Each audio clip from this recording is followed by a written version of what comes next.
Hola, mi nombre es Tristan Rico Sánchez del grupo 605 del Colegio de Bachilleres. Es mi segunda sesión lectora del libro El extranjero, capítulo 3. Puedo decir que, en rigor, el verano reemplazó muy pronto al verano. Sabía que con la subida de los primeros calores sobrevendría algo nuevo para mí. Mi proceso estaba inscrito para la última reunión del tribunal, que se realizaría en el mes de junio. La audiencia comenzó mientras afuera del sol estaba en su plenitud. El abogado me había asegurado que no duraría más de 2 o 3 días. Por otra parte, había agregado, el tribunal tendrá prisa porque su asunto no es el más importante de la audiencia. Hay un parricido que pasará inmediatamente después. A las 7:30 de la mañana vinieron a buscarme y el coche penitenciario me condujo al Palacio de Justicia. Los dos gendarmes me hicieron entrar a una habitación pequeña que olía a humedad. Entramos sentados cerca de una puerta tras la cual se oían voces, llamamientos, ruidos de sillas y todo un bullicio que me hizo pensar en esas fiestas de barrio en las que se arreglan la sala para poder bailar después del concierto. Los gendarmes me dijeron que era necesario esperar al tribunal y uno de ellos me ofreció un cigarrillo, que rechacé. Me preguntó poco después si estaba nervioso. Respondí que no. Y aún, en cierto sentido, me interesaba ver el proceso. No había tenido ocasión de hacerlo en mi vida. Sí, dijo el segundo gendarme, pero concluye para cansar. Después de un momento breve, campanilleo sonó en la sala. Me quitaron entonces las esposas, abrieron la puerta y me hicieron entrar al hogar de los acusados. La sala estaba llena de bote en bote. A pesar de las cortinas, el sol se filtraba por algunas partes y el aire estaba sofocante. Me senté y los gendarmes me rodearon. En ese momento vi una fila de rostros delante de mí. Todos me miraban. Comprendí que eran los jurados, pero no puedo decir en qué se diferenciaban uno de otros. Solo tuve una impresión. Estaba delante de una banqueta de tranvía y todos los viajeros anónimos espiaban al recién llegado para notar lo que tenía el ridículo. Sé perfectamente que era una idea tonta, pues ahí no buscaba el ridículo, sino el crimen. Sin embargo, la diferencia no es grande, y en cualquier caso es la idea que me ocurrió. Estaba un poco aturdido también ante tanta gente en la sala cerrada. Miré otra vez hacia el público, y no distinguí ningún rostro. Creo que al principio no me había dado cuenta de que toda esa gente se apetujaba para verme. Generalmente, los demás no se ocupaban de mi persona. Me costó un esfuerzo comprender que yo era la causa de toda esta agitación. Dije al gendarme, ¿cuánta gente? Me respondió que era por los periódicos y uno me mostró un grupo que estaba cerca de una mesa, debajo del estrado de los jurados. Me dijo, ahí están. Pregunté, ¿quiénes? Y repitió, los periódicos. Conocía a uno de los periodistas que lo vio en ese momento y se dirigió hacia nosotros. Era un hombre ya bastante entrado en años, simpático, con una cara gesticulosa. Estrechó la mano del gendarme con mucho calor. Noté en ese momento que toda la gente se reunía, se interpelaba y conservaba con un club donde es agradable encontrarse entre personas del mismo mundo. Me expliqué también la extraña impresión que sentía de estar más, de ser un poco intruso. Me dijo que esperaba que todo saliera bien para mí. Le agradecí y agregó, usted sabe, hemos hinchado un poco más el asunto. El verano es la estación vacía para los periódicos y lo único que valía algo era su historia y la parricida. Me mostró enseguida en el grupo que estaba de dejar a un hombrecillo que parecía una comadreja severa con enormes gafas de aro negro. Me dijo que era el enviado especial del diario de París. No ha venido por usted, desde luego, pero como está encargado de informar acerca del proceso del parricida, se le había pedido que le telegrafié sobre su asunto al mismo tiempo. Ahí otra vez estuve a punto de agradecerle, pero pensé que sería ridículo. Me hizo una breve ademán cordial con la mano y nos dejó. Esperamos algunos minutos. Llegó el abogado de toga, rodeado de muchos otros colegas. Fue hacia los periodistas y dio algunos apretones de mano. Bromearon, rieron y parecían sentirse muy a su gusto. Hasta el momento en el que el campanillo sonó en la sala, todos volvieron a sus lugares. El abogado vino hacia mí, me estrechó la mano y me aconsejó que contestara brevemente las preguntas que se me formulaban, que no tomara la iniciativa y que confiara en él para todos los demás. Oí el ruido de una silla que hacía retroceder a la izquierda y vi un hombre alto, delgado, vestido de rojo, con lentes, que se sentaba arreglando cuidadosamente la toga. Era el procurador. Un ujier anunció la presencia del tribunal. En el mismo momento comenzaron a zumbar dos enormes ventiladores. 3 jueces, 2 de negro, el tercero de rojo. Entraron sus expedientes y caminaron rápidamente hacia el estrado que dominaba la sala. El hombre de toga roja se sentó en el sillón del centro, colocó el birrete delante de sí, se limpió el pequeño cráneo calvo con su pañuelo y declaró que la audiencia quedaba abierta. Los periodistas tenían ya la estilográfica en la mano. Aparentaban el mismo aire indiferente y un poco zumbón. Sin embargo, uno de ellos, mucho más joven, vestido de franela gris con corbata azul, había dejado la estilográfica delante de sí y me miraba. En su rostro, un poco asimétrico, no veía más que los ojos muy claros que me examinaban atentamente sin expresar nada definable, y tuve la singular impresión de ser mirado por mí mismo. Quizás haya sido por esto, o también porque no conocía las costumbres del lugar, pero no comprendí claramente todo lo que ocurrió enseguida. El sorteo de los jurados, las preguntas planeadas por el presidente, el abogado, el procurador y el jurado. Cada vez todas las cabezas de los jurados se volvían al mismo tiempo hacia el tribunal. Una rápida lectura del acta acusación, en la que reconocían nombres de lugares y de personas nuevas, preguntas al abogado. El presidente dijo que iba a proceder al llamado de los testigos. El ujier leyó unos nombres que me atrajeron la atención del seno público. Informó un momento antes, vi levantarse uno por uno para desaparecer enseguida por una puerta lateral. Al director y al portero del asilo, el viejo Tomás Pérez, a Raimundo, a Mason, a Salamano y María. Esta me hizo una ligera seña ansiosa. Estaba asombrado aún de no haberlos visto antes, cuando el llamado de su nombre se levantó al último.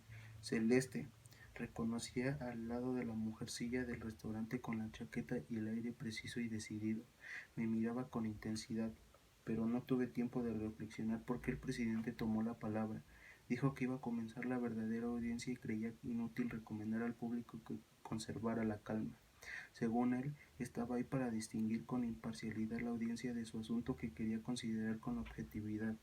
La sentencia dictada por el jurado sería adoptada con espíritu de justicia y, en cualquier caso, haría desalojar la sala al menor incidente. El calor aumentaba. En la sala los asistentes se avecinaban con los periódicos, lo que producían un leve ruido continuo de papel arrugado. El presidente hizo una señal y el ujier trajo 3 abanicos de paja trenzada que los 3 jueces utilizaron inmediatamente. El interrogatorio comenzó enseguida. El presidente me preguntó con calma y pareció que aún una matriz de cordialidad. Se me hizo declarar otra vez de mi identidad y a pesar de mi irritación pensé que el fondo era bastante natural, porque sería muy grave juzgar a un hombre por otro. Luego el presidente volvió a comenzar el relato de lo que yo había hecho, dirigiéndose a mí cada 3 fases para preguntarme, ¿es así? Cada que respondí, sí, señor presidente, según las instrucciones del abogado. Esto fue largo porque el presidente era muy minucioso en su relato. Entre tanto, los periodistas escribían. Yo sentía la mirada del periodista más joven y de la pequeña otomana. La banqueta de tranvías se había vuelto toda entera hacia el presidente. Este tosió, hojeó el expediente y se volvió hacia mí. Mientras anunciaba, me dijo que debía abordar ahora cuestiones aparentemente extrañas al asunto, pero que quizás le tocaba bien de cerca. Comprendí que iba a hablarme a través de mi mamá y sentí al mismo tiempo cuánto me aburría.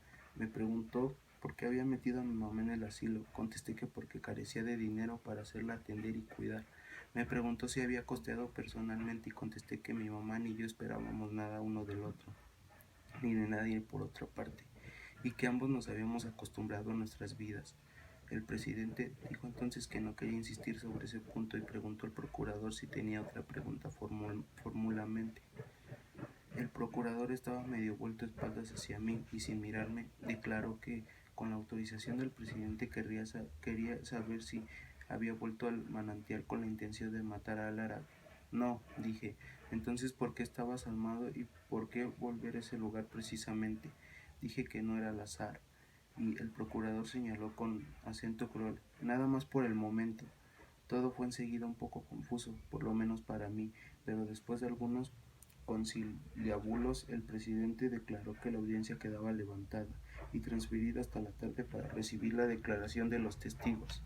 No tuve tiempo de reflexionar, se me hizo subir al coche celular y se me hizo conducir hasta la cárcel, donde comí, al cabo de muy poco tiempo exactamente necesario para darme cuenta de que estaba cansado. Volvieron a buscarme, todo comenzó de nuevo y me encontré en la misma sala delante de los mismos rostros, solo que el calor era mucho más intenso y como por milagro, cada uno de los jurados, el procurador, el abogado y algunos periodistas estaban también provistos de abanicos de paja. El periodista joven y la mujercita estaban ahí, pero no se anunciaban y seguían mirándome sin decir nada. Me limpié el sudor que cubría el rostro y recobré un poco la conciencia del lugar y de sí mismo sobre. Oí llamar al director del asilo. Le preguntaron si mamá quejaba de mí. Dijo que sí, pero que sus pensionistas tenían un poco de la manía de quejarse de los parientes. El presidente le hizo precisar si ella reprochaba el haber metido en el asilo, y el director dijo otra vez que sí, pero esta vez agregó nada. A otra pregunta contestó que había quedado sorprendido de mi calma en el entierro. Le preguntaron que qué entendía por calma. El director miró entonces la puerta de sus zapatos y dijo que yo no había querido ver a mamá, que no había llorado ni una sola vez y que después del entierro había partido enseguida, sin recogerme ante su tumba. Otra cosa le había sorprendido. Un empleo de pompas fúnebres le había dicho que yo había sido a la edad de mamá. Hubo un momento de silencio y el presidente le preguntó si estaba seguro de lo que había hablado. Como el director no comprendía la pregunta, le dijo, así lo dispone la ley.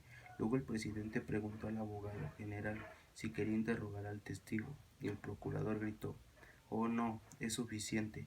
Con tal obstinación y mirada triunfante hacia mi lado que por primera vez desde hacía muchos años tuve un estúpido deseo de llorar porque sentí cuánto me detestaba toda esta gente.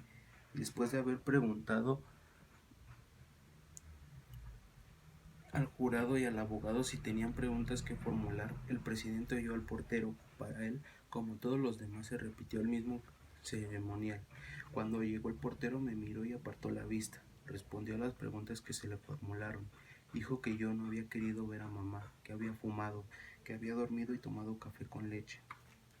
Sentí entonces que algo agitaba toda la sala y por primera vez comprendí que era culpable.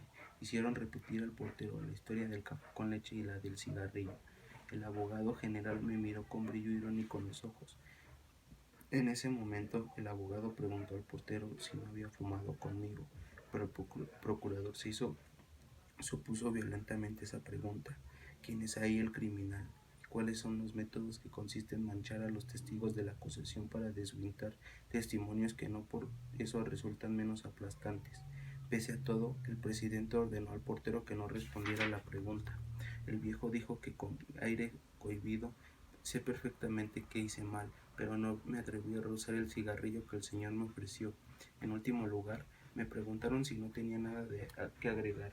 Nada, respondí, solamente el testigo tiene razón. Es verdad que le ofreció un cigarrillo. El portero me vino entonces con un poco de asombro y una especie de gratitud. Vaciló. Luego dijo que quien me había ofrecido el café con leche. El abogado triunfó ruidosamente y declaró que los jurados aparecían. Pero el procurador atornó sobre nuestras cabezas y dijo, si los señores jurados aparecieran y llegaran a la conclusión de que un extraño podía proponer café, pero que un hijo debía rechazarlo delante del cuerpo de la que había dado la vida, el portero volvió a su asiento. Cuando llegó el turno a Tomás Pérez, un ujier tuvo que sostenerlo hasta la barra, pero dijo que había conocido principalmente a mi madre y que no me había visto más que una vez el día del entierro. Le preguntaron que qué había hecho yo ese día y respondió, usted comprenderá, me sentía demasiado apenado, de manera que nada vi. La pena me impedía ver porque era para mí una pena muy grande, y ahora me desmayé, de manera que no pude ver al Señor. El abogado general le preguntó si por lo menos se había visto llorar. Pérez respondió que no. El procurador dijo una vez: los señores jurados aparecieran, pero el abogado se había enfadado. Preguntó a Pérez en un tono que pareció exagerado si había visto que yo no hubiera llorado. Pérez dijo: no. El público rió. El abogado, recogiendo una de las mangas, dijo con tono perentorio: he aquí la imagen de este proceso. Todo es cierto y nada es cierto. El procurador tenía el rostro impenetrable y clavaba la punta del lápiz con los rótulos en los expedientes. Después de 5 minutos de suspensión, durante los cuales el abogado me dijo que todo iba bien, se oyó que la defensa citaba a Celeste. La defensa era yo. Celeste echaba miradas hacia mi lado de cuando en cuando y daba vueltas a un panamá entre las manos. Llevaba el traje nuevo que suponía para ir conmigo algunos días a las carreras de caballos, pero creo que no había podido ponerse el cuello porque llevaba solamente un botón de cobre para mantener cerrada la camisa. Le pregunté si yo era el cliente suyo y me dijo: sí, pero también era un amigo. Lo que pensaba de mí, y respondió que era un hombre que entendía por eso, y declaró que todo el mundo sabía eso que quería decir. Si había notado que era reservado, y se limitó a reconocer que yo hablaba para decir nada. El abogado general le preguntó si yo pagaba regularmente la pensión. Celeste se rió y declaró: esos eran detalles entre nosotros. Le preguntaron otra vez qué pensaba de mi crimen. Apoyó entonces las manos en la barra y se veía que había preparado alguna respuesta. Dijo: para mí es una desgracia. Todo el mundo sabe lo que es una desgracia. Lo deja a uno sin defensa. Y bien, para mí es una desgracia. Iba a continuar, pero el presidente le dijo que estaba bien y que lo agradecía. Entonces Celeste quedó un poco perplejo, pero declaró que quería decir algo más. Se le pidió que fuera breve. Repitió aún que era una desgracia, y el presidente dijo: sí, de acuerdo, pero estamos aquí para juzgar desgracias de este género. Muchas gracias. Como si hubiera llegado al colmo de su sabiduría, de una buena voluntad, Celeste se volvió entonces hacia mí. Me pareció que le brillaban los ojos y le temblaban los labios.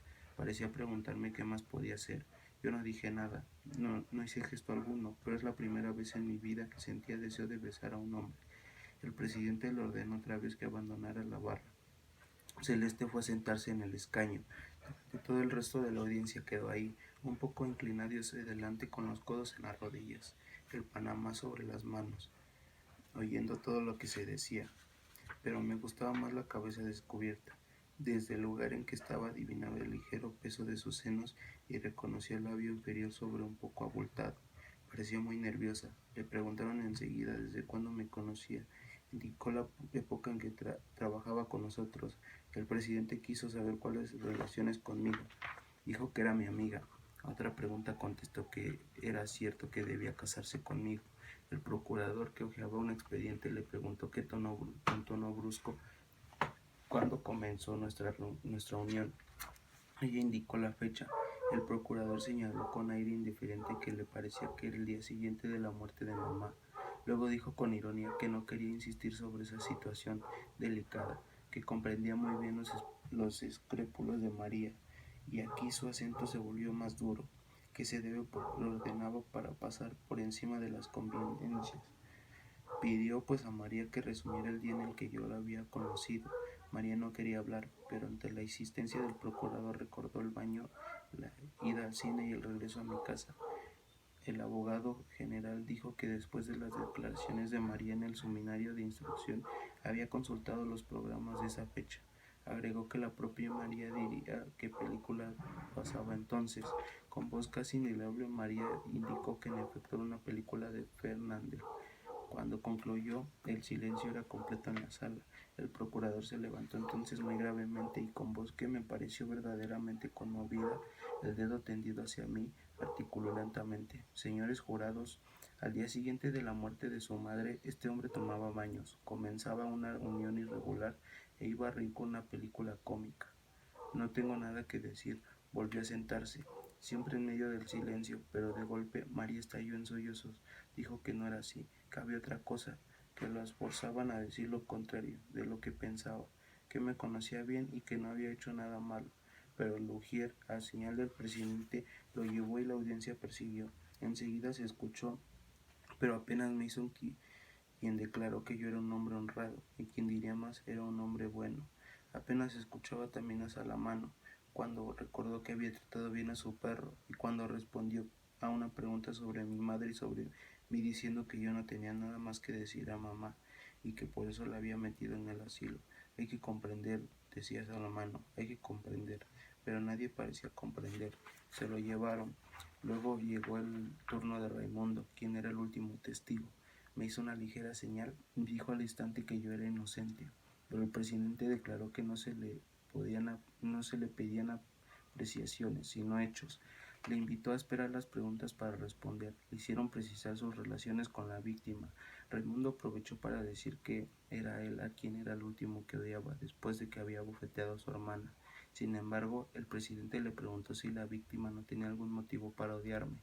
Raimundo dijo que mi presencia en la playa era fruto de la casualidad. Entonces el procurador le preguntó cómo era que la carta origen del drama había sido escrita por mí. Raimundo respondió que era una casualidad. El procurador redarguyó que la casualidad tenía ya muchas fechorías sobre su conciencia en este asunto. Quiso ser es por la casualidad que yo había intervenido cuando Raimundo abofeteó a su amante, por casualidad que yo había servido a testigo en la comisaría, por casualidad que aún mis declaraciones con motivo de este testimonio habían resultado pura complacencia. Para concluir, preguntó a Raimundo cuáles eran sus medios de vida y cómo al último respondería guardalmacén. Yo era un cómplice y su amigo. Se trataba de un drama crapulso de la más baja especie, agravado por el hecho de tener delante a su monstruo moral. Raimundo quiso defenderse y el abogado protestó, pero se lo dijo que debía terminar el procurador. Este dijo: tengo poco que agregar. ¿Era un amigo suyo?, preguntó a Raimundo. Sí, dijo este, era mi camarada. El abogado general me formuló entonces la misma pregunta y yo miré a Raimundo, que no apretó la vista. Respondí: sí. El procurador se volvió hacia él y hacia el jurado y declaró: el mismo hombre que el día siguiente a la muerte de su madre se entregaba al desfreno más vergonzoso montó sus razones útiles y para liquidar un incalificable asunto, costumbres inmorales. Volvió a sentarse, pero el abogado, al tope de paciencia, gritó levantando los brazos de manera que las mangas al caer descubrieron los pliegues de su camisa almidonada. En fin, se le acusa de haber enterrado a su madre o de haber matado a un hombre. El público rió. El procurador se incorporó una vez más, se envolvió en la toga y declaró que era necesario tener la ingenuidad de honorable defensor. Esta declaración pareció tener considerable efecto sobre el público. El abogado se encogió de hombros y limpió el sudor que le cubría la frente, pero él mismo parecía vencido y comprendí que las cosas no iban bien para él. Todo fue muy rápido después. La audiencia se levantó al salir al Palacio de Justicia para subir al coche. Reconocí en un breve instante el olor y el calor del coche de verano. En la oscuridad de la cárcel redente encontré uno por uno, surgidos del hondo de mi fatiga, todos los ruidos familiares de una ciudad que amaba y de cierta hora en la que me ocurría sentirme feliz. El grito de los vendedores de diarios en el aire calmó la tarde, los últimos pájaros en la plaza, el pregón de los vendedores de emperadores, la queja de tranvías en los recuerdos elevados de la ciudad y el rumor del cielo ante que la noche caía sobre el puerto. Todo esto reponía para mí mi itinerario de ciego. Entonces me esperaba siempre en un sueño ligero y sin pesadilla. Y sin embargo, había cambiado, pero lo esperaba del día siguiente fue la celda en la que volví a encontrar, como si los caminos familiares trazados en los cielos de verano pudieran conducir tanto a las cárceles como a los sueños inocentes. Capítulo 4. Aún en el banquillo de los acusados, es siempre interesante oír hablar de uno mismo. Durante los alegatos del procurador y del abogado, puedo decir que se habló mucho de mí, y quizás de mi crimen. Eran indiferentes, pero otra parte era alegatos. El abogado levantaba los brazos y defendía mi culpabilidad, pero con excusas. El procurador Tendía las manos y denunciaba mi culpabilidad, pero sin excusas. Pese a mis amigos preocupaciones, estaban a veces tratando de intervenir. El abogado me decía entonces: cállese, conviene más para la defensa. En cierto modo parecía tratar el asunto presidiendo de mí. Todo se desarrollaba sin mi intervención. Mi suerte decidía sin pedirme la opinión. De vez en cuando sentía deseo de interrumpir a todos y decir: pero al fin y al cabo, ¿quién es el acusado? Es más importante ser acusado, y yo tengo algo que decir, pero pensándolo bien, no tenía nada que decir. Por otra parte, debo reconocer que el interés en uno encontrar aún atrae la atención de la gente que no dura mucho. Por ejemplo, el alegato del procurador me fatigó muy pronto. Solo me llenaron la intención de despertar mi interés fragmentos, gestos a tiradas enteras, pero separadas del conjunto. Si he comprendido bien, el fondo de su pensamiento es que yo había perdido el crimen. Como él mismo decía: lo probé, señores, y lo probaré doblemente. Bajo la deslumbrante calidad de los hechos en primer término y enseguida en la oscura iluminación que me pronunciara la psicóloga de esta acta criminal, resumiendo los hechos a partir de la muerte de mamá, recordó mi insensibilidad, mi ignorancia sobre la edad de mamá, el baño del día siguiente con una mujer, el cine Fernandel y por fin el tono con María. Necesité tiempo para comprenderlas en este.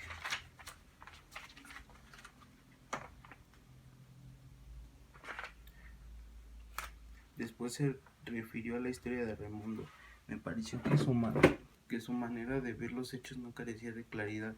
Lo que decía era plausible. De acuerdo con Raimundo, yo había escrito la carta que debía atraer al amante y entregar a los malos tratos de un hombre de dudosa moralidad. Yo había provocado que la playa el adversario de Raimundo. Esto había resultado herido.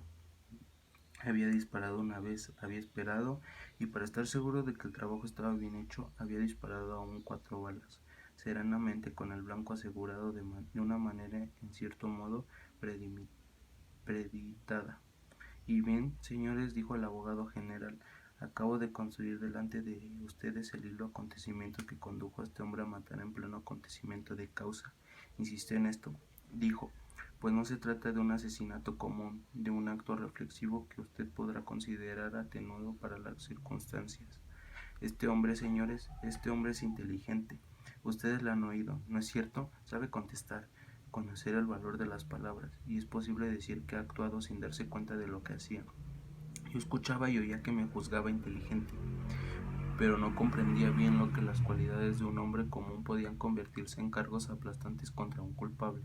Por lo menos era lo que me chocaba, y no escuché más al procurador hasta el momento en que lo oí decir: ¿acaso han demostrado por lo menos arrepentimiento? Jamás, señores, ni una sola en el curso de la instrucción. Este hombre ha parecido conmovido por su abominable crimen.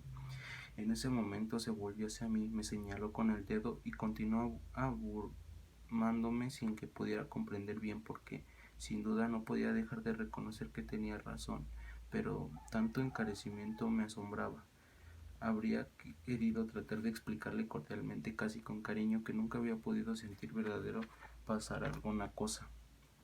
Estaba absorto siempre por lo que iba a suceder, por ello por mañana, pero naturalmente en el estado en el que se metía había puesto que no había hablar a ningún ese tono.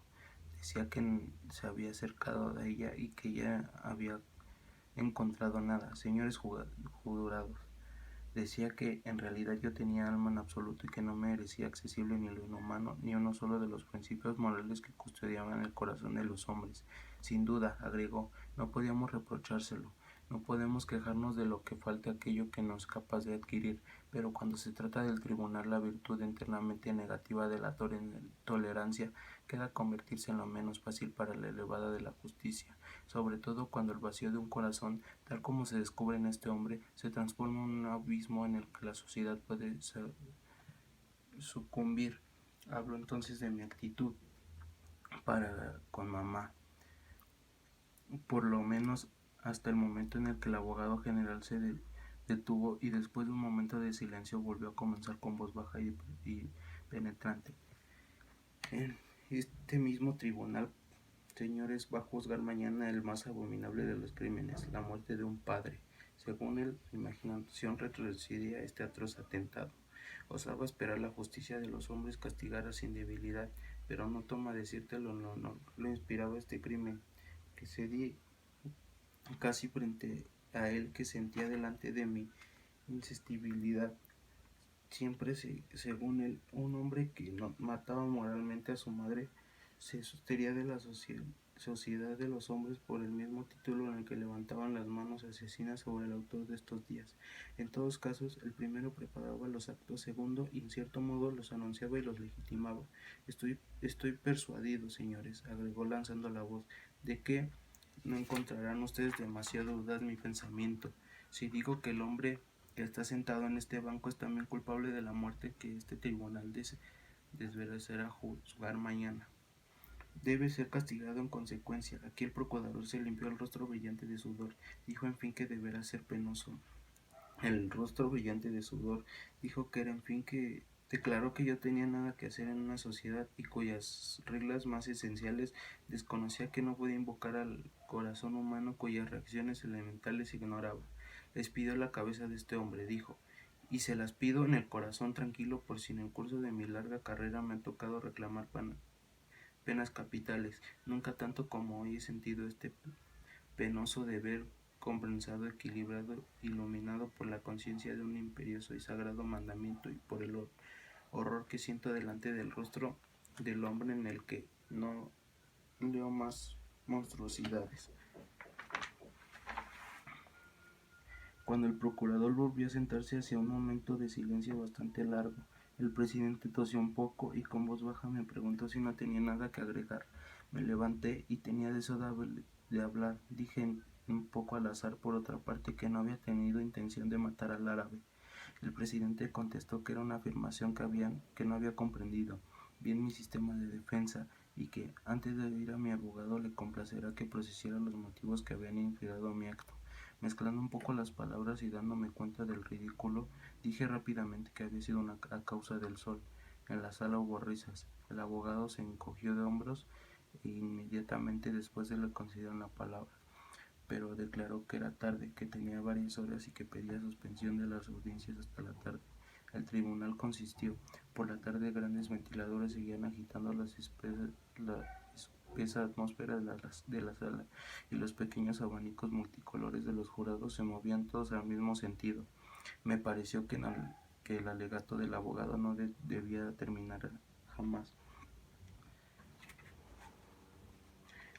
Luego continuó en el mismo tono diciendo: yo cada vez que hablaba de mí, yo estaba muy asombrado. Me incliné hacia un gendarme y le pregunté que por qué. Me dijo que me callara y después agregó: todos los abogados hacen eso. Pensé que era aparentemente un poco más acento, reducirme a cero, en cierto sentido sustituirme, pero creo que estaba ya muy lejos de la sala de las audiencias. Por otra parte, el abogado me pareció ridículo, alegó muy rápidamente la provocación y luego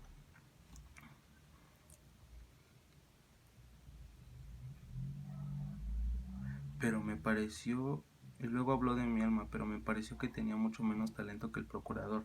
También yo, dijo, me he acercado a esta alma, pero al contrario del eminente representante del Ministerio Público he encontrado algo y puedo decir que he leído en ella como un libro abierto. Había leído que yo era un hombre honrado, trabajador asiduo, incansable, fiel a la casa que me empleaba, querido por todos y comprensivo por desgracias ajenas.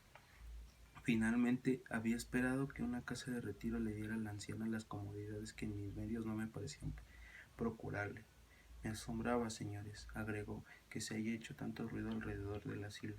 Pues en fin, así necesario dar una prueba de la tribunalidad de la grandeza de las instrucciones. Como consecuencia de todas estas largas fases de lo que todo esto había sido horas y durante los cuales se habían hablado de mi alma, tuve la impresión de que se volvían agua incolora en la que encontraba el vértigo. Al final Solo recuerdo que desde la calle y a través de las salas de los estrados, mientras el abogado seguía hablando, oí sonar la corneta de un vendedor de helados. Fui asaltado por los recuerdos de una vida que ya no me pertenecía más, pero en la que había encontrado las más pobres y las más finas de las alegrías. Me su Los olores del verano, el bar en la que amaba, un cielo de la tarde y la risa de los vestidores de María. Me subió entonces la garganta toda intuitiva de lo que estaba haciendo. En- Apenas oí gritar al abogado para concluir que los jurados no querían enviar a la muerte a un trabajador honrado, perdido por un minuto de extravío, y, y aducir a las circunstancias atenuantes que restaban ya. El tribunal suspendió la audiencia y el abogado volvió a sentarse con aspecto agotado, pero sus colegas se acercaron a él para estrechar la mano. Oí decir: «Magnífico, querido amigo». Uno de ellos hasta pidió mi aprobación. «No es cierto», me dijo. Asentí, pero el cumplido no era sincero, porque yo estaba demasiado cansado. Afuera declinaba el día y el calor era menos intenso. Estábamos todos ahí esperando, y lo esperamos juntos en la realidad. Solo me concernía a mí. Volví a mirar a la sala. Todo esto estaba con el primer día. Encontré la mirada. No lo había olvidado, pero tenía demasiado que hacer.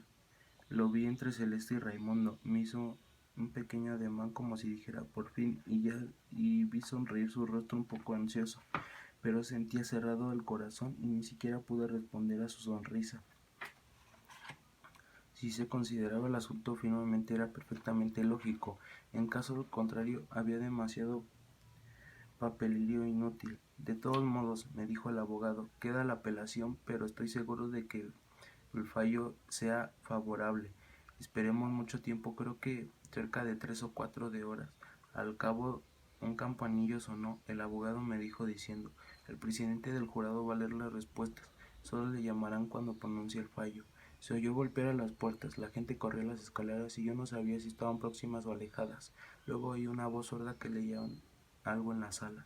Cuando volvió a sonar el campanillo, la puerta del lugar de los acusados se abrió y el silencio de la sala subió hacia mí. El silencio y la singular sensación que sentí de comprobar que el hombre periodista había apartado la mirada. No miré en dirección a María. No tuve tiempo porque el presidente me dijo que en forma extraña que, en nombre del pueblo francés, se cortaría la cabeza en una plaza pública. Me pareció reconocer entonces el sentimiento que leía en los rostros. El abogado me tomó la mano. Yo no pensaba en nada más. El presidente me preguntó si no tenía nada que agregar. Reflexioné y dije no. Entonces me llevaron.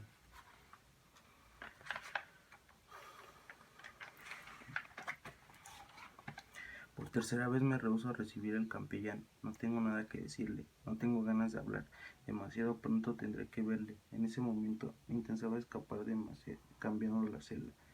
Desde cuando me tiendo, veo el cielo y no veo más que el cielo. Todo, Todos los días transcurren mirando en su rostro el declinar de los colores que llevan del día a la noche.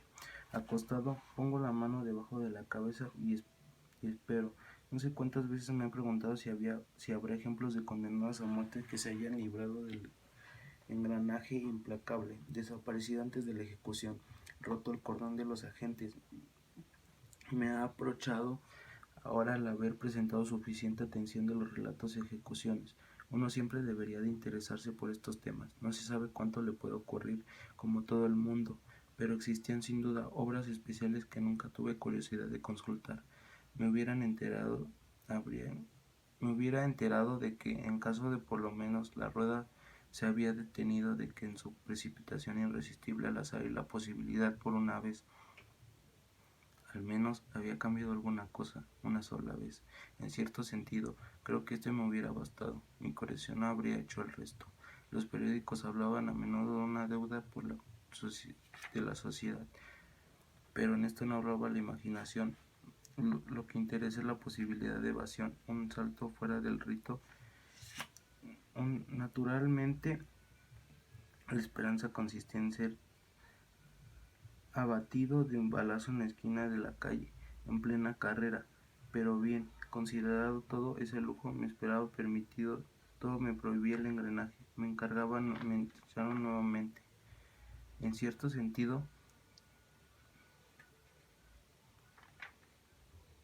a pesar de mi buena voluntad, no podía aceptar esta certidumbre insolente, pues al fin y al cabo existía una desaprobación ridícula entre el fallo que había creado de su desarrollo interpolable a partir del momento en el que falló que había sido pronunciado.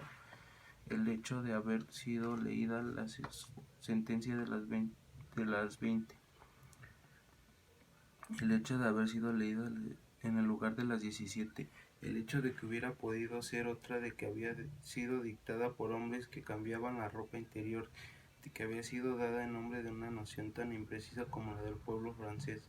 Pero me veía obligado a reconocer que, a partir del momento en el que había sido obligado a reconocer que había sido dictada, sus efectos se volvían reales y tan serios como la paciencia del muro contra el que aplastaba mi cuerpo. Recordé en ese momento una historia que mamá me contó a propósito de mi padre. Yo no lo había conocido. Todo lo que había concreto sobre ese hombre era lo que me decía mamá. Había ido a ejecutar a su asesino. Se sentía enfermo con la simple perspectiva de ir. Fue, sin embargo, y al regreso había vomitado parte de la mañana. Mi padre me producía un poco de repugnancia. Entonces ahora comprendo que era natural. Si alguna vez saliera de esta cárcel, iría a ver todas las ejecuciones capitales. Creo que me hacía mal pensar en tal posibilidad, pues ante la idea de verme libre de mañana temprano, detrás de un cordón de gentes, de alguna manera del otro lado, ante la idea de ser el espectador que viene a ver y podría vomitar después, una ola de alegría envenenada me subía al corazón, pero no era razonable. Hacía mal en abandonarme a estas suposiciones, porque un instante después sentía un frío atroz que me encogía bajo la manta. Los dientes castañaban sin que pudiera evitarlo. Reformaba las penas. Me había dado cuenta de que lo esencial era dar una oportunidad al condenado. Una sola entre mil bastaba para arreglar muchas cosas. Me parecía que se podía encontrar alguna combinación química cuya absorción mataría al paciente. La condición sería que él lo sabría, pues pensándolo bien, considerando las cosas con calma, comprobaba que lo defectuoso de la cuchillera no dejaba ninguna posibilidad, absolutamente ninguna. En suma, la muerte del paciente había sido resuelta de una vez por todas. Era un asunto archivado, una combinación definitiva, un acuerdo decidido sobre el cual no se podía volver a discutir. Si por alguna eventualidad inesperada el golpe fallaba, se volvía a pensar. En consecuencia, el fastidioso era el que el condenado tenía mucho en la máquina, pero en otro sentido me había obligado a reconocer que estaba todo secreto una buena organización. Por su propio interés todo debía marchar sin tropiezos. Me había obligado a comprobar también que hasta había tenido sobre el tema ideas que no acertaban durante mucho tiempo. Creo que fue la revolución de 1789. Quiero decir por toda la que me había enseñado a hecho sobre estos temas, pero una mañana recordé que había visto una fotografía publicada por los periódicos con motivo de una ejecución de resonancia. En realidad, la máquina estaba colocada en el suelo mismo, en la forma más simple del mundo.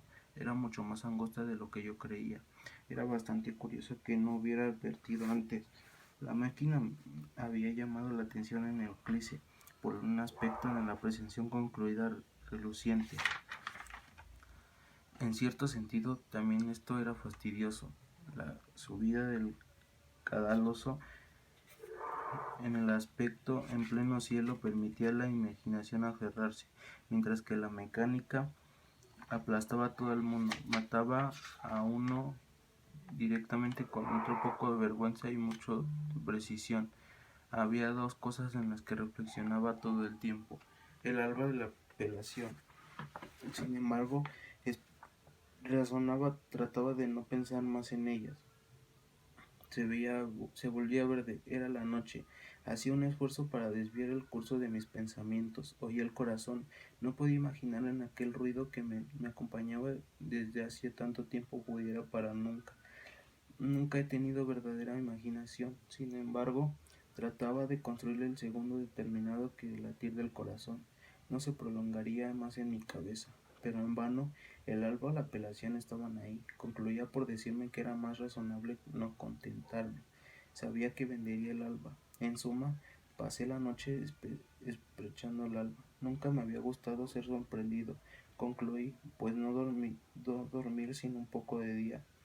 Y durante todo el transcurso de las noches espanté pacíficamente que la luz naciera sobre el vidrio del cielo. Lo más fácil era la hora incierta en el que, como yo sabía, acostumbraban a operar después de medianoche, esperaba ya en cama. Mis oídos nunca se habían prohibido tantos ruidos ni distinguido sonidos tan tenues. Puedo decir, por otra parte, que cierto modo tuve suerte durante este periodo, pues jamás oí paso alguno. Yo le daba razón en la cárcel, cuando el cielo se coloreaba y nuevos días se deslizaban en la celda.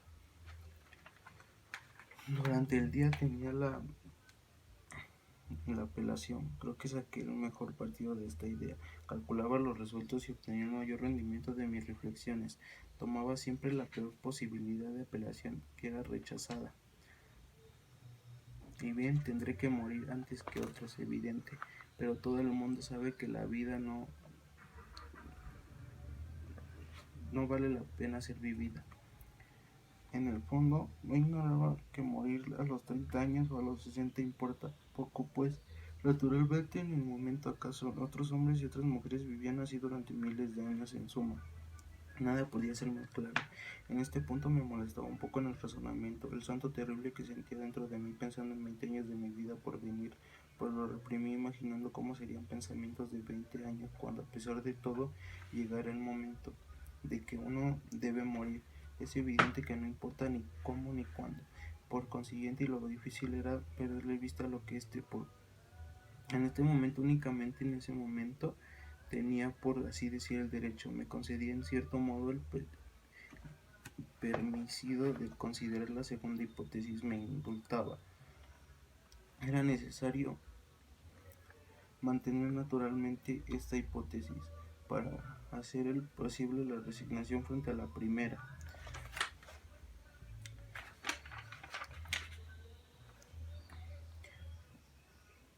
Hacía muchos días que me escribía. Era tarde, reflexioné y dije que quizás se habrá cansado de ser la amante de un considerado a muerte. También se me ocurrió la idea de que quizás estuviese enferma o muerta. Estaba dentro del orden de las cosas, como habría podido saberlo yo, puesto a forma de nuestros cuerpos, ahora separados, nada ligaban ni recordaba uno del otro. Por otra parte, a partir de ese momento el recuerdo de María me hubiera sido indiferente. Muerta no me interesaba más, me parecía cosa normal, tal como comprendía que la gente me olvidaría después de mi muerte. No tenía nada más que hacer conmigo, ni siquiera era poder decir. Fuera duro pensar así. En el fondo no existía idea de que no concluía acostumbrarse. En ese preciso momento en el que se pegan, cuando lo vi, sentí un ligero estrecimiento. Él notó y me dijo que no tuviera miedo. Le dije que costumbre era venir a otra hora. Me respondió que era una visita amistosa que no tenía nada que ver con la apelación. De lo que no sabía nada, se sentó en el camastro y me invitó a acercarme más a él. Me negué, a pesar de todo me parecía muy amable. Quedó un momento sentado con los antebrazos en las rodillas, la cabeza baja, mirándonos las manos. Eran finas y musculosas, me hacían pensar en dos ágiles animalitos. La frotó lentamente una contra la otra, luego quedó así, la cabeza siempre baja durante tanto tiempo que era en cierto momento la impresión de que lo había olvidado.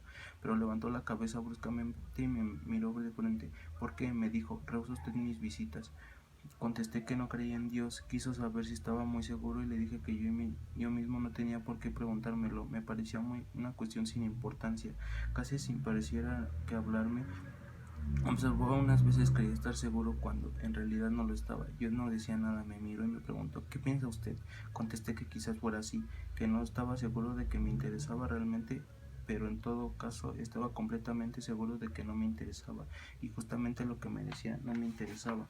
Volvió la mirada y siempre sin cambiar de posición me preguntó si no hablaba por exceso de desesperación. Le expliqué que no estaba desesperado, simplemente tenía miedo, era bien natural. Entonces Dios lo ayudará, hizo notar. Todos cuantos he considerado un caso como han vuelto a él. Reconocí que estaba en su derecho. Probaba también que tenía mucho tiempo por hacerlo. En cuanto a mí, no quería ayudar y precisamente no tenía tiempo para interesarme en lo que no me interesaba. En este instante sus manos hicieron una demanda impaciencia, pero se enderezó y arregló los pliegues del sotana. Cuando terminó de hacerlo, se dirigió a mí llamándome amigo mío. Se me hablaba así como porque estuviera condenado a muerte. Según su opinión, estábamos todos condenados a muerte. Pero le interrumpí diciéndole que no era la misma cosa que... Es cierto, el mismo problema se planeaba entonces. ¿Cómo afrontarán ustedes la terrible prueba? Repuse que lo afrontarán exactamente como lo afrontaba en ese momento. Ante esas palabras se levantó y me miró directamente a los ojos. Es un juego que conozco bien. Me advertí a menudo haciéndole que Manuel a Celeste y generalmente eran ellos quienes aparentaban la mirada. También el Cepellán conocía bien el juego, lo comprendí enseguida. Su mirada no vaciló y su voz tampoco vaciló. Cuando me dijo, no tiene usted pues esperanza alguna y vive pensando que va a morir entero. Sí, le respondí. Bajo entonces la cabeza le volvió a sentarse. Me dijo que no compadecía. Yo sentí solamente que él comenzaba a aburrirme. Me apreté a mí y fui hacia la claraboya. Me apoyé con el hombro contra la pared sin seguirlo bien. Oí que comenzaba a interrogarme otra vez. Me decidía que la certeza en que la apelación sería resuelta favorablemente, porque yo cargaba con el peso del pecado del que debía librarme. Hice notar todos que en primera el que me había condenado. Me contestó que mientras tanto era justicia que había levantado mi pecado. Le dije que no sabía que era un pecado. Se me había hecho saber solamente que era culpable. Era culpable, pagaba, no se me podía decir más. En ese momento se levantó de nuevo y pensé que era una celda tan estrecha que no podía moverse aún quisiera. Solo podía sentarse o levantarse. Yo no tenía los ojos clavados en el suelo. Dio un paso hacia mí y se detuvo como si no dispudiera avanzar. Miraba al cielo a través de los barrotes. Se engaña usted, hijo mío, me dijo. Podría pedirle más, se lo pediría quizá y que usted podría pedirle que viera que el sacerdote miró alrededor y respondió con voz que me pareció suavemente muy vencida. Sé que todas estas piedras sudan dolor. Nunca he mirado sin angustia, pero desde lo hondo del corazón sé que lo que más de 18 de usted han visto surgir de oscuridad en su rostro divino. Me animé un poco, dije que había meses que miraba esas murallas. Nunca existía en el mundo nada ni nadie que los conociera mejor, pero su rostro tenía el color del sol y la llama del deseo era el de María. El capellán me miró con cierta tristeza. Yo estaba ahora completamente pegado a la muralla y le dijo que corriera sobre la frente. Dijo algunas palabras que no y me preguntó rápidamente si le permitía besarme. No, contesté. Se volvió camino hacia la pared y propuso lentamente contra la mano. Quedó vuelto bastante tiempo. Su presencia me pesaba y me molestaba. Iba a decirle que se marchara, que no me dejara. No puedo creerle, estoy de que llegado usted a desear otra vida. Le contesté que naturalmente era así, pero no tenía más importancia que dejar de ser rico, nadar muy rápido o tener una boca mejor hecha. Era el mismo orden. Me interrumpió y quiso saber cómo me veía yo esa otra vida. Entonces le grité, una vida en la que pudiera recordar esta. Inmediatamente le dije que era suficiente. Querían hablarme de Dios, pero me adelanté hacia él y traté de explicarle por última vez que me quedaba poco tiempo. No quería perderlo con Dios. Enseñó a cambiar el tema preguntándome que por qué le llevaba al Señor y no Padre. Esto me irritó y le contesté que era mi padre, que él estaba con nosotros. No, hijo mío, dijo poniéndome mano al hombro, estoy con usted. Entonces no sé por qué algo se rompió dentro de mí. Me puse a gritar con todas mis fuerzas. Lo insulté y le dije que no rogaré que le volvería al ver desaparecer. Lo había tomado por el cuello de la sotana, vacía sobre todo el fondo de mi corazón con impulsos que se mezclaban el goyoso y la de cólera. Parecía estar seguro que no era cierto. Sin embargo, ninguna certeza valía un cabello de mujer, ni siquiera estaba seguro de estar vivo, puesto que vivía con un muerto. Parecía tener las manos vacías, si no tenía más que esto, pero por lo menos poseía en verdad tanto como ella me poseía a mí. Yo no había tenido razón, tenía todavía razón, tenía siempre razón. Había visto de tal manera y hubiera pedido vivir alguna otra. Habría hecho esto y no había hecho aquello, no había hecho tal cosa en tanto había hecho esta otra. Y después era como si durante la vida hubiera esperado este minuto y esta brevísima alba en el que quedaría justificado. Nada de importancia. Desde el profundo de mi prevenir, durante toda esta absurda que había llevado a mí, subía hacia mí un soplo oscuro a través de los años en que aún no habían llegado, y este soplo igualaba a su paso todo lo que me ponían entonces en los años no más reales en los que estaba viviendo. ¿Qué me importaba la muerte de los otros al de una madre? ¿Qué me importaba su Dios? La vida uno elige, los destinos uno escoge desde un único destino. Debía escogerme a mí, conmigo a millares de privilegiados que como él se decían hermanos míos. Comprendía después. Todo el mundo era privilegiado, no había más privilegiados. También a los otros considerarían un día, también el otro considerarían. ¿Qué importaba si el acusado a una muerte lo ejecutaban por no haber llorado en el entierro de su madre? El perro de Salamano valía tanto como su mujer, la mujer autómata que era culpable como la parisiense que se había casado con Mason, o como María, que había deseado casarse conmigo. ¿Qué importaba que Raimundo fuera compañero mío tanto como Celeste, que valía más que él? ¿Qué importaba que María diera con su boca nuevo Mersault? Comprendía, pues, este condenado que desde lo hondado de mi provenir me ahogaba gritando todo esto. Pero ya me quitaban el campillán entre las manos y los guardianes me amenazaban. Sin embargo, él los calmó y me miró en silencio. Tenía los ojos llenos de lágrimas, se volvió y desapareció. En cuanto salió a recuperar la calma, me sentía agotado y me arrojé en el camastro. Creo que dormí porque me desperté con las estrellas sobre el rostro. Los ruidos del campo sabían de mí, olores a noche a tierra y al sol me refrescaban los dientes. La maravillosa paz en el verano adormecido penetraba en mí como una otra manera. En ese momento y en el límite de la noche aullaban las sirenas, anunciaban partidas hacia mi mundo que había siempre indiferente. Por primera vez desde hace mucho tiempo pensé en mamá. Me pareció que comprendía que al fin de su vida había tenido un novio, que no había juzgado comenzar otra. Tan cerca de la muerte, mamá debía de sentirse ahí librada y pronta para revivir todo. Nadie tenía derecho de llorar por ella, y yo también me sentía pronto de revivir todo.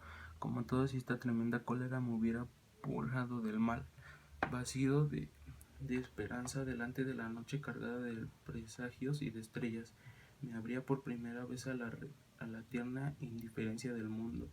Al encontrarlo tan semejante de mí, tan fraternal, en fin, comprendía que había sido feliz y que lo era todavía. Para que todo sea consumado, para que me sienta menos solo, me quedaba esperar y que el día de mi ejecución haya muchos espectadores y que me reciban con gritos de odio.